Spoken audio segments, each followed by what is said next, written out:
ભારતીય જનતા પાર્ટીના કાર્યકર્તાઓ સૌ સાથે મળી ખાટલા બેઠકો અને કુંડાળા દોરા બેઠકો કરી ઘરે ઘરે ચોકમાં બેસી ભારતીય જનતા પાર્ટીનું મતદાન કેવી રીતે વધારો કરી શકીએ, કાર્યકર્તાઓને પ્રોત્સાહિત કરી શકીએ, કાર્યકર્તાઓને આટલી ફૂલ ગરમી હોવા છતાં પણ સંપૂર્ણપણે મતદાન થાય અને એ મતદાન કેવી રીતે કરાવવું એ અંગેની માર્ગદર્શન અમે અહીં આપીએ છીએ. કેવી રીતે કાર્યકર્તાઓ અમે પાર્ટીની યોજનાઓ દ્વારા, પાર્ટી કરેલા કામો દ્વારા દેશ અને દુનિયામાં જે આપણે ભારત સરકારે જે સિદ્ધિ મેળવેલી છે તે સિદ્ધિઓ દ્વારા સિદ્ધિઓ લઈ અને યોજનાઓ લઈ અને કાર્યકર્તા ઘર ઘર સુધી પહોંચે અને એ રીતે અમે અમારી કાર્યકર્તાને પ્રોત્સાહિત. આજે ગુજરાત સજેશન હતું કે પુષ્કળ ગરમી પડે છે તો આપણે કાકા શું કરવું જોઈએ, એટલે એમને કહેવામાં આવ્યું છે કે આટલી બધી ગરમી હોવા છતાં પણ આપણે 1 વાગ્યા સુધીમાં સૌ કાર્યકર્તા સંપી અને જેટલું વધુ મતદાન કરીશું એટલું જ આપણે ફેરવવું થશે અને સારું મતદાન થશે.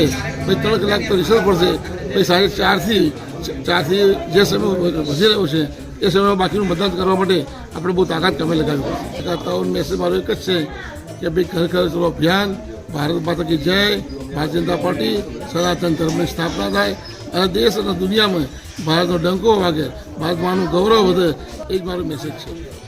અચ્છા, પાટણની પ્રજા શા માટે ભાજપને વોટ આપે એ બાબતે? પાટણની જનતા બહુ હોશિયાર છે.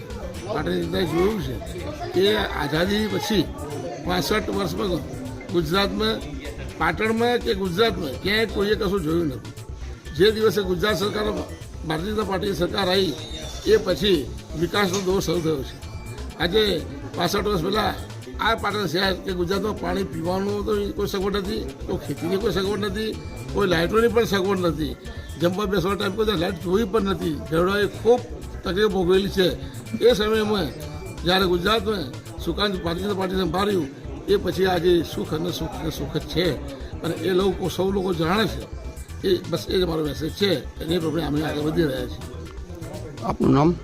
સુરેશભાઈ પટેલ.